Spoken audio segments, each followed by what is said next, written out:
Hola, ¿qué tal, jóvenes? Buen día, tengan todos ustedes. Bienvenidos a la segunda entrega de asesorías de estructuras de datos del Instituto Tecnológico de Ocotlán. Y pues bien, aquí como vemos en el temario, el día de hoy pues lo que nos toca ver son los tipos de datos abstractos. De esta forma lo vamos a ir señalando cada uno de los temas que se vayan viendo. Vamos a ir marcando el tema que se vaya viendo en el temario para ir llevando algo de control, ¿sale? Bueno, lo primero que vamos a ver entonces en este temario, pues como ya lo comenté, pues este es el primer video, veremos lo que son los tipos de datos abstractos. Antes de entrar a lo que viene siendo la definición de un tipo de dato abstracto o un TDA, sí creo importante y creo necesario, como les comentaba en el video anterior de introducción, que sí deberíamos de darle alguna repasadita o darle alguna leída a los conceptos de programación orientada a objetos. Bueno, igual también lo voy a mencionar aquí, de igual forma. Entonces, bueno, ¿qué viene siendo la abstracción entonces? ¿Por qué la quiero mencionar antes de entrar a lo que son los tipos de datos abstractos? Obviamente van a decir, bueno, pues viene la palabra en el mismo nombre del tema que estamos manejando. Ok, aquí el detalle es que sí necesitamos nosotros comprender lo que es el proceso de abstraer algo de un objeto, algo que nos interese. Y aquí es donde empieza ahora sí que el proceso de empezar a diseñar la solución a alguna necesidad. Bueno, primero les voy a leer lo siguiente. Abstracción es la operación intelectual que ignora selectivamente partes de un todo para facilitar su comprensión. Dice también que la abstracción se centra en ignorar los detalles específicos de un objeto buscando solo generalidades o características esenciales de dicho objeto en relación a la perspectiva del observador. La abstracción entonces, jóvenes, es un trabajo mental, podemos decirlo así, que consiste en captar las características esenciales, como lo comenta el texto, como lo dice el texto, de un objeto. O sea, captar las características que lo hacen ser o que lo distinguen de otros objetos. Dichas características deben ser generales y deben servir para identificar a otros objetos que puedan ser del mismo tipo del objeto que se está abstrayendo. Esas características que nosotros extraigamos, vaya, con el proceso de abstracción, deben de servir para poder definir y poder hacer, se puede decir, un estándar sobre ese tipo de objetos al cual pues estamos realizando dicha operación intelectual, que es la abstracción, ¿sale?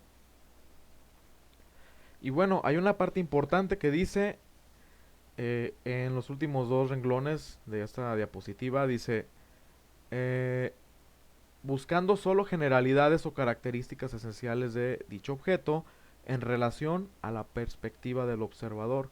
¿Y por qué dice esta parte? Bueno, les pongo la siguiente imagen. Me imagino que ya muchos por ahí se la han de haber topado buscando información sobre programación orientada a objetos. Es una imagen muy común que se ve para este tipo de temas. Anda mucho por internet esta imagen. Pero sí nos ofrece, creo yo, que con cierta claridad a qué nos referimos cuando se trata de la perspectiva de quien quiere extraer características de un objeto. Por ejemplo, aquí vemos a una señora que se encuentra mirando a un gato. En este caso, la señora ve en el gato la característica de que, bueno, el gato es muy comelón, como lo vemos en la parte de acá de arriba. El gato pues también es esponjadito, como lo ve la señora. Y bueno, esa es la forma en la que ella eh, hace su proceso de abstracción. Es la forma en la que ella extrae, también esa palabra es muy importante de extraer, extrae de alguna forma la manera en la que ella define a un gato. Ella lo define en que, bueno, los gatos pues comen algún tipo de comida, me imagino especial para gato, como está en la imagen aquí, como ella lo imagina. Y también pues los gatos son entonces pachoncitos, esponjaditos, así lo ve la señora. Esas características para ella son las que definen al gato. Me regreso otra vez y leo lo último. Dice, en relación a la perspectiva del observador. Observen y chequen esto. La abstracción siempre se basa en la necesidad que tiene la persona de sacar datos de un objeto. ¿Sale? Bueno, y ahora vemos por el otro lado, se puede decir a una veterinaria. Ella no se fija en las características de, bueno, del tipo de alimentación que lleva, en este caso de la imagen. No se fija tampoco si el gato es pachoncito, o si tiene bigotes, o si está gordito el gato. Ella no se fija en ese tipo de detalles. Por ejemplo, aquí el veterinario, bueno, extrae, este, mediante el proceso de abstracción, extrae ella lo que ella cree define a un gato. Por ejemplo, pues los pulmones del gato, el corazón, el hígado, la vejiga, los riñones, el estómago y bueno, entre más cosas.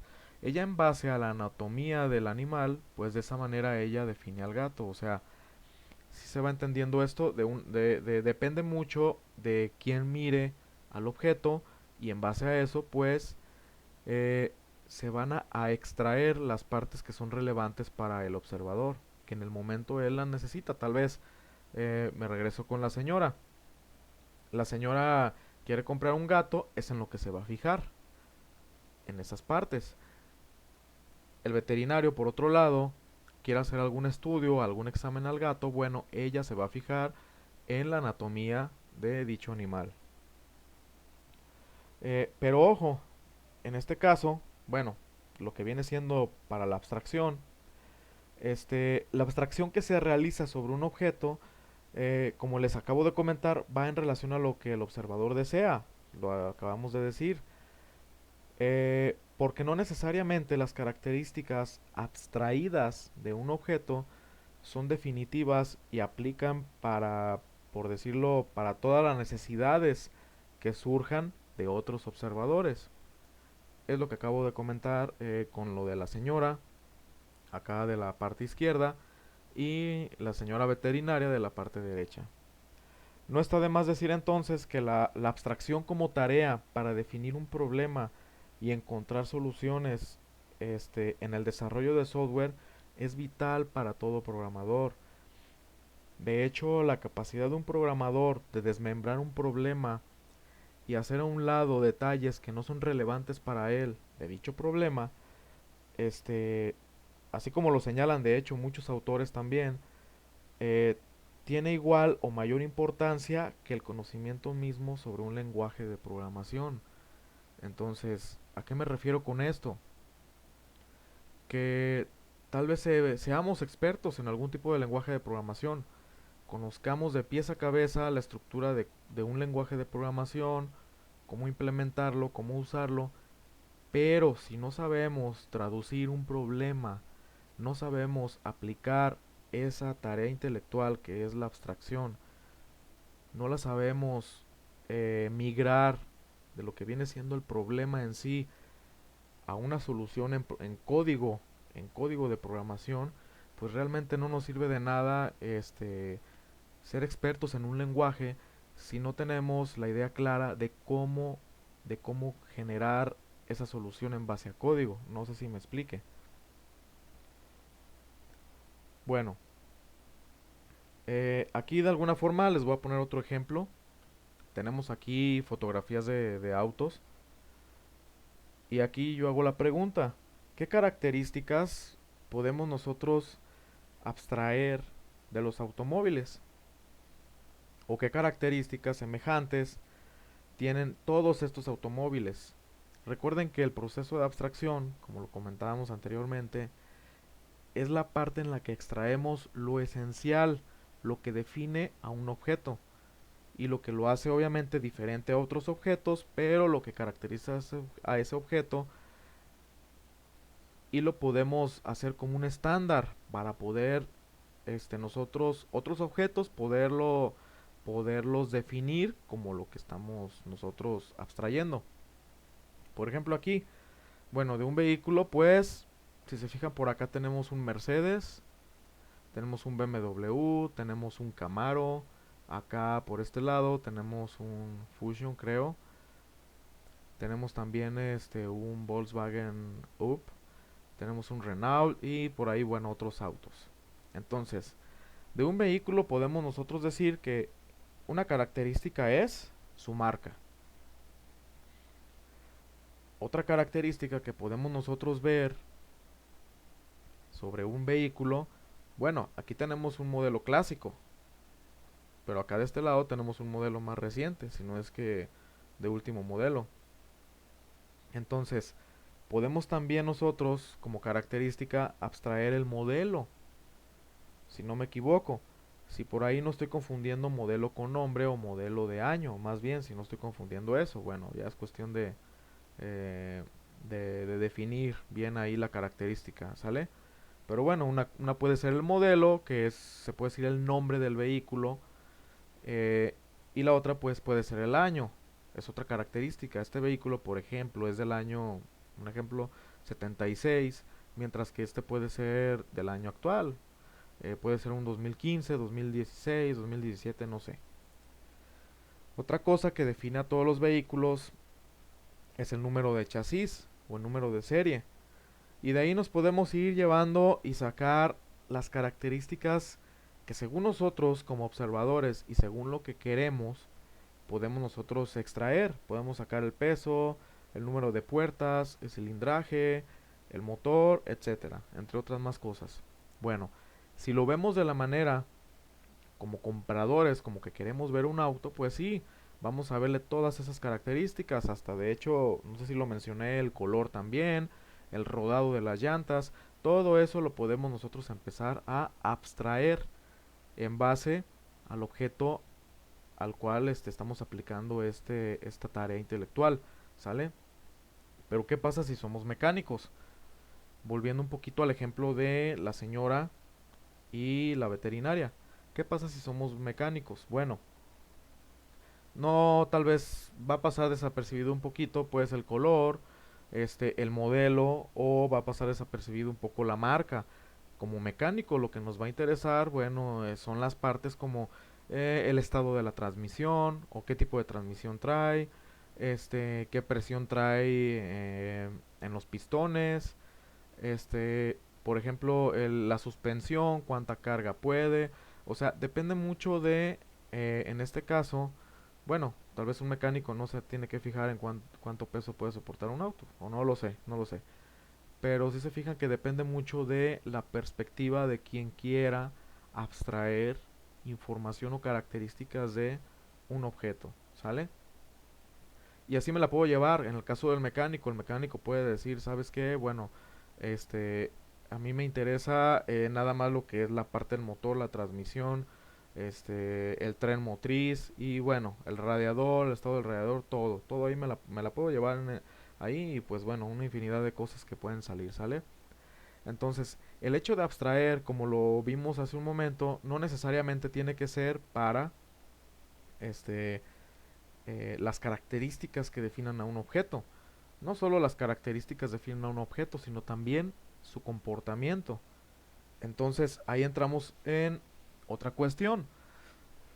Vemos que algo que define un vehículo, pues hablando del comportamiento, es, por ejemplo, que pueden acelerar, que pueden frenar, que se encienden, que se apagan, pueden tomar reversa también.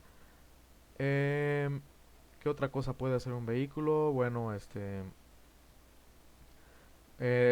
el tipo de marcha que lleven, pues, bueno, pueden estar en estado neutral, eso se puede decir que es una acción, y entre otras cosas, bueno, Eh, Podemos hacer sonar el claxon de un vehículo, es una acción que puede hacer el vehículo. Y entre muchas cosas, bueno, si seguimos buscándole, pues igual, ¿no? Infinidad de cosas que pueden salir. Pero también hace funciones, como lo estamos comentando entonces, ¿sale? Aquí entonces, este, esto era lo que yo quería hacer hincapié en lo que es la abstracción como tal. Esto ojalá se haya entendido. Esto viene siendo la abstracción.